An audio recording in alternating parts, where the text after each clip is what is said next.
대한민국 자동차 업계에서 창사 이래 지금까지 SUV를 주축으로 사업을 전개하는 기업이 하나 있습니다. 바로 KG 모빌리티인데요.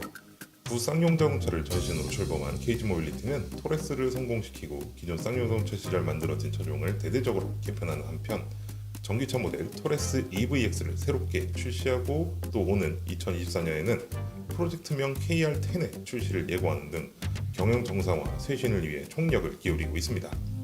이번 영상에서 다루게 될 차는 내년 출시될 프로젝트 KR10의 직계 선조라고 할 수 있는 차인데요. 그 차의 이름은 바로 젊음의 드림카 코란도입니다.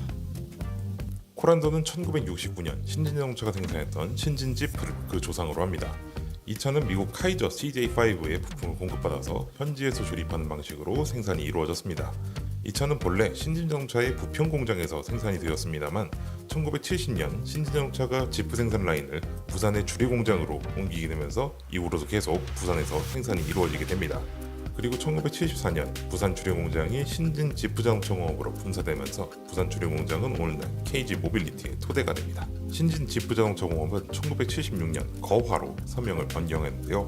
우리가 알고 있는 그 이름 코란도가 바로 이때 처음 등장하게 됩니다. 1982년 공동 출자자였던 AMC가 지분 철수를 감행하면서 더 이상 지프라는 상품명을 사용하지 못하게 되자 자체 브랜드의 필요성을 절감한 거화가 지프를 대체할 브랜드명으로 내놓았던 것이 바로 코란도였던 것이죠.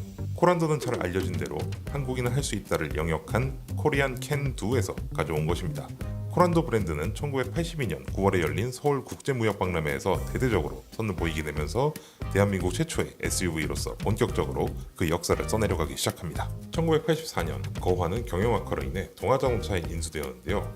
코란도의 본격적인 역사는 바로 이때부터 시작됩니다. 동아자동차는 거화를 인수한 다음 해인 1985년 기존 신진 지프 차종들을 코란도라는 하나의 차종으로 개편하기 시작합니다.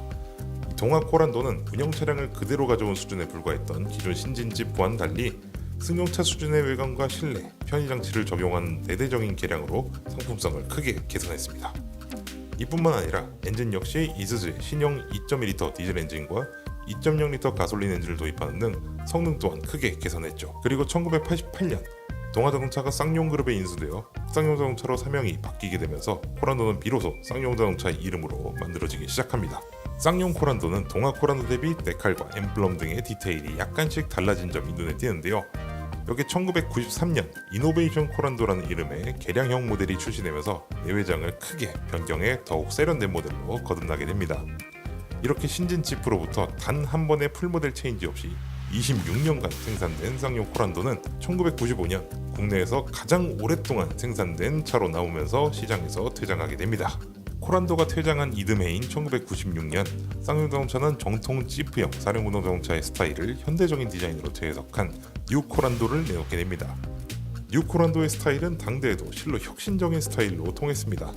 짧은 휠베이스와 정통파 오프로드의 스타일링 요소들을 빠짐없이 갖추고 있으면서도 이를 아주 현대적인 감각으로 재해석한 뉴 코란도의 스타일링은 데뷔 이후 30년 가까이 지난 지금도 회자되는 아이코닉한 디자인으로 통하고 있습니다. 뉴 코란도는 무쏘의 플랫폼과 파워트레인을 기반으로 개발이 되었습니다.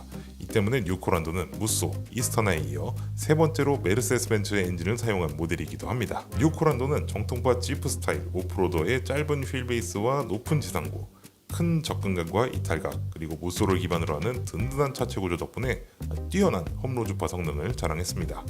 뉴 코란도는 5인승 좌석 배치의 3도어 모델을 기본으로 뒷좌석을 제거하고 소프트톱을 설치한 소프트톱 모델, 그리고 세제 혜택을 노리고 만들어진 2인승 승용 밴 모델도 존재했습니다. 특히 이 승용 밴 모델은 주머니 사정이 좋지 않았던 청년층에게도 크게 어필할 수 있었는데요.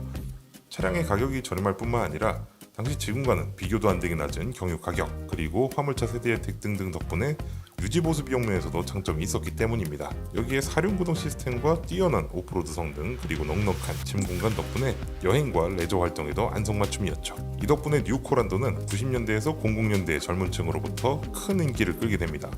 이 시기에 뉴 코란도는 자유와 낭만을 꿈꾸던 젊은이들의 드림카이자 쌍용 자동차를 상징하는 아이콘으로 통하게 됩니다. 한편 뉴 코란도는 무쏘, 체어맨 등과 함께 쌍용 자동차의 부침을 함께한 모델이기도 했습니다. 대우자동차로 인수되었을 때에도 대우그룹 붕괴 이후에도 단종되지 않고 끝까지 남아 어려운 시기를 함께했습니다. 하지만 2005년 8월 환경 기준을 맞추지 못해 뉴 코란도는 쓸쓸히 단종을 맞으면서 코란도의 역사도 잠시 멈추게 됩니다. 이후 코란도는 도심형 크로스오버 SUV 모델인 코란도 C와 더불어서 액티언 스포츠 및 로디오스의 부분 변경 모델인 코란도 스포츠, 코란도 투리스모로 이어져 거화 시절과 유사하게 브랜드명으로 명맥을 이어오다가 2019년 출시한 C300 모델로 다시금 부활하게 됩니다. 그리고 오는 2024년 프로젝트명 KR10을 통해 정통 오프로드로서의 부활을 예고하고 있습니다. 한국인은 할 수 있다는 희망적인 의미를 담은 코란도는 신진 지프자동차 이후로 거화, 동하, 쌍용 그리고 KG로 주인이 4차례나 바뀌는 동안에도 존속되었습니다. 이 덕분에 코란도는 국내 완성차 업계에서 가장 장수하고 있는 브랜드이기도 합니다. KG 모빌리티의 코란도는 SUV 전문가로서의 정체성을 확립하는 데 중추가 된 모델이라고 할 수 있으며, 그리고 대한민국 최초의 SUV로서 지금까지도 그 가치를 인정받고 있는 가장 특별한 차 중 하나가 아닐까 싶습니다.